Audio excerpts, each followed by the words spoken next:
You've probably heard this phrase more times than you can count. It's just part of getting older. We hear it all the time, on TV, from friends, even from doctors. Memory slips? That's aging. Forgot your keys, forgot a name? Everyone says, well, that's age. Less strength? That's aging. Low energy, stiff joints, slower movement? People shrug and say, what do you expect? But what if I told you that a large percentage of what we blame on aging actually has very little to do with aging itself? Over the last 20 to 30 years, research in neuroscience, physiology, and longevity medicine has quietly overturned many assumptions we've accepted as facts about growing older. Most people never hear about this research, but it's real, and it's powerful. Today, we're going to break down 6 of the biggest senior health myths. Not opinions, not motivational talk. But real science, long-term studies, and evidence from leading universities around the world. And if you're over 60, this isn't just interesting. It's empowering. Before we continue, tell us in the comments. How old are you and where are you watching from? Now, let's start with the myth that worries people the most. Myth number 1. Balance loss and falls are inevitable. Falls are often treated like bad luck, or worse, as something that simply happens when you get older. Someone trips, someone slips, and the explanation is always the same. Well, they're getting older. But here's what rarely gets said out loud.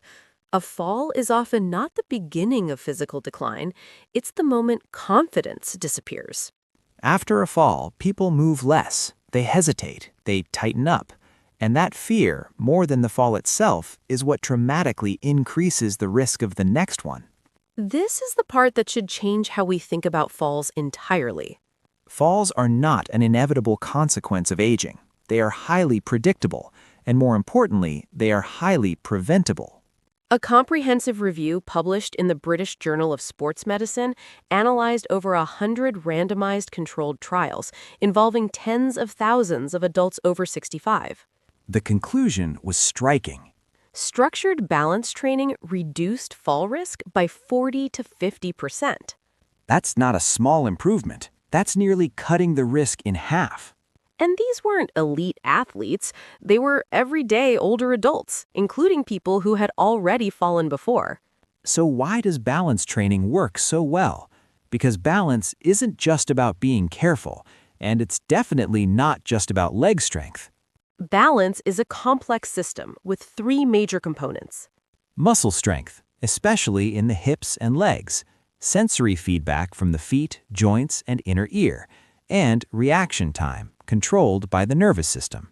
And all 3 of these systems remain adaptable well into later life.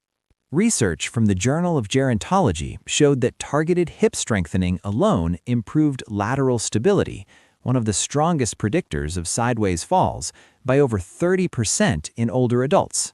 Another study in Age and Aging found that improving ankle mobility and foot strength significantly reduced postural sway, which is closely linked to fall risk.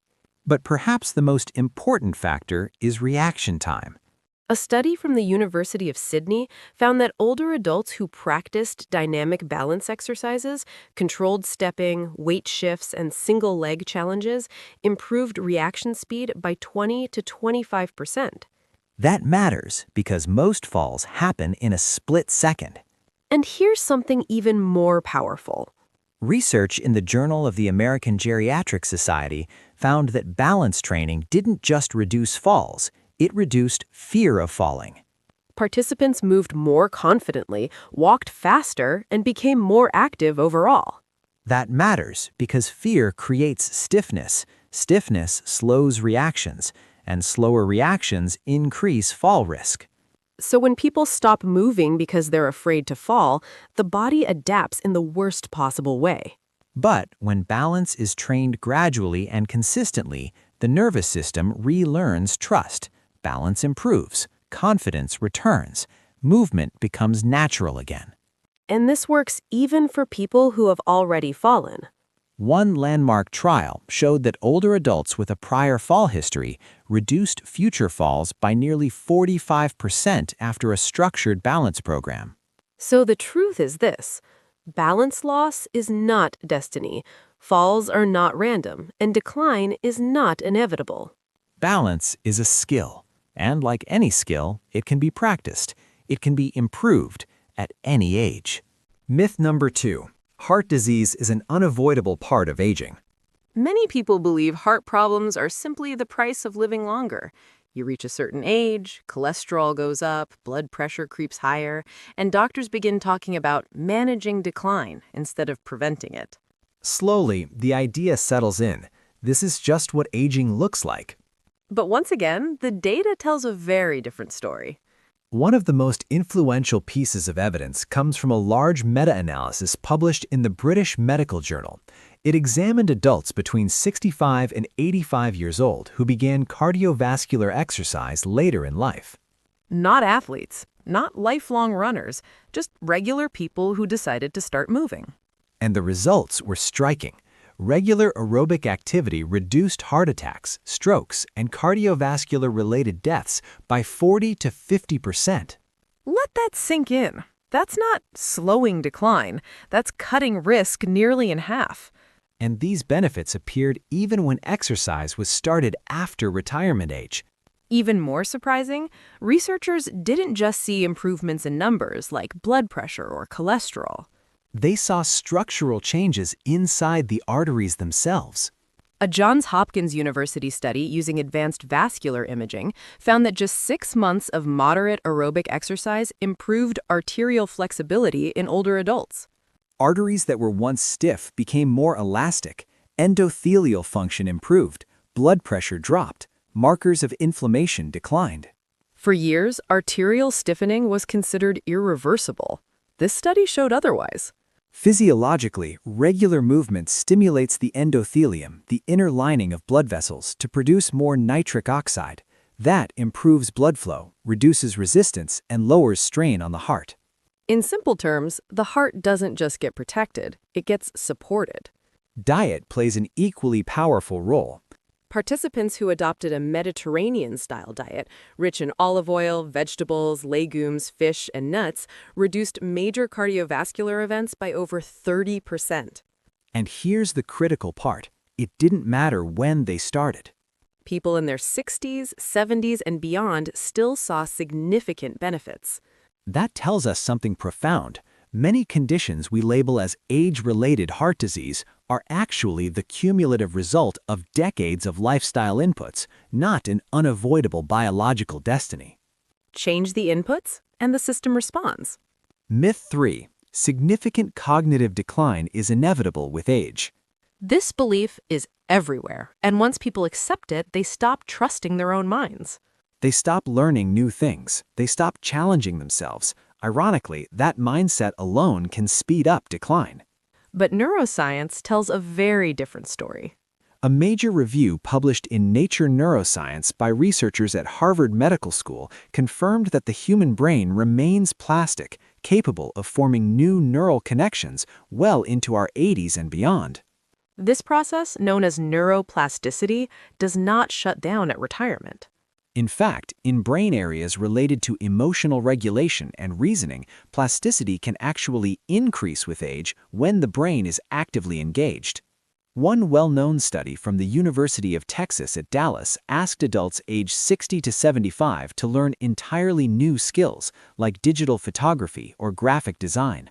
After just 3 months, participants showed improvements in working memory and processing speed of up to 30% compared to those doing passive activities. That's not maintenance, that's improvement. Yes, some changes happen with age. Recall may take longer, multitasking may feel harder. But severe cognitive decline is not normal aging. It's often linked to cardiovascular disease, chronic inflammation, poor sleep, insulin resistance, or social isolation. In other words, decline isn't caused by time alone.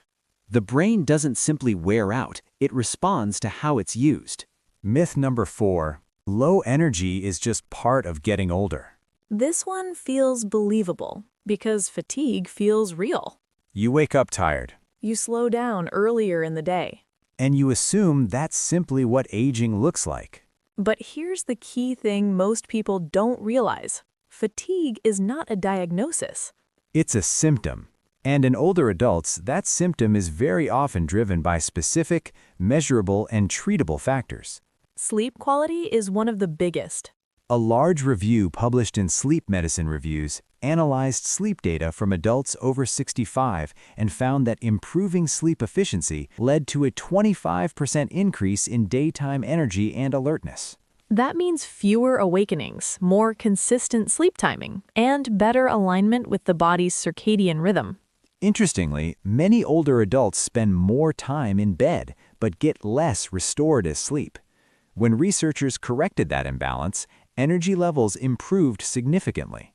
Stress is another major driver that often goes unrecognized. Chronic psychological stress elevates cortisol, and persistently high cortisol directly impairs mitochondrial function, the tiny structures inside your cells responsible for producing energy. In simple terms, stress turns down your body's power supply. And then there's nutrition. Studies consistently show that deficiencies in vitamin D, vitamin B12, magnesium, and iron are extremely common in older adults. Research in the American Journal of Clinical Nutrition showed that correcting B12 deficiency alone led to measurable improvements in energy, mental clarity, and walking speed. Similar improvements were seen when low vitamin D levels were restored, especially in people with muscle fatigue. So the message is simple. Low energy is often a signal, not a sentence. And in many cases, it's reversible. Myth number 5. You're too old to make meaningful health changes. This may be the most limiting myth of all. Because once people accept it, they stop trying, and that alone becomes a self-fulfilling prophecy. But once again, the research tells a very different story. A powerful study published in The Lancet Healthy Longevity followed adults who adopted healthier behaviors, like increased physical activity, improved diet, and better sleep in their 70s and 80s. Within just 2 years, participants showed significant improvements in muscle strength, balance, walking speed, cardiovascular fitness, and cognitive performance. Most importantly, mortality risk dropped significantly compared to peers who made no changes. Another large analysis from JAMA Network Open found that even small lifestyle improvements later in life, like walking more or improving diet quality, were linked to longer life expectancy and greater independence. The key takeaway from these studies is simple. The body does not stop adapting because of age. It adapts because of stimulus. Muscles respond to resistance. The heart responds to movement. The brain responds to challenge. The real barrier isn't biology, it's belief. Myth number 6. Chronic pain is a normal part of aging. This is one of the most damaging myths because it teaches people to accept suffering as unavoidable. Yes, pain becomes more common with age, but chronic pain is not inevitable. A major review published in JAMA examined chronic musculoskeletal pain in older adults and found that targeted movement, strength training, and aerobic exercise reduced pain by 60 to 70% compared to usual care. That's not a small improvement. That's life-changing. So why does pain feel so persistent? In many cases, it's not ongoing tissue damage. It's a combination of inflammation, muscle weakness, joint stiffness, and nervous system sensitization, where the brain becomes overly protective and amplifies pain signals. Research published in Pain shows that the nervous system remains adaptable well into older age. With gradual, consistent movement, the brain can relearn safety and dial pain responses back down. Movement restores circulation. Strength stabilizes joints. Confidence calms the nervous system. Pain is often modifiable, even later in life. Aging is real. No one is denying that. But aging does not mean decline is guaranteed. It doesn't mean weakness is inevitable. And it certainly doesn't mean it's too late. Modern science shows us something far more hopeful. The body and brain remain adaptable, responsive, and capable of improvement far longer than we were ever taught. And the most important factor isn't your age. It's what you do with it. Now, before you go, there's something important to understand. While walking is powerful and movement is essential, it's not the whole picture when it comes to preventing falls. Balance, reaction time, and specific strength patterns matter far more than most people realize. That's why we recommend watching our other video. Are you doing 5 fall-preventing exercises? Orthopedic surgeon warns walking isn't enough. It builds directly on what we covered today and shows what walking alone can't fix. If this helped you see aging differently, subscribe to Longevity Steps.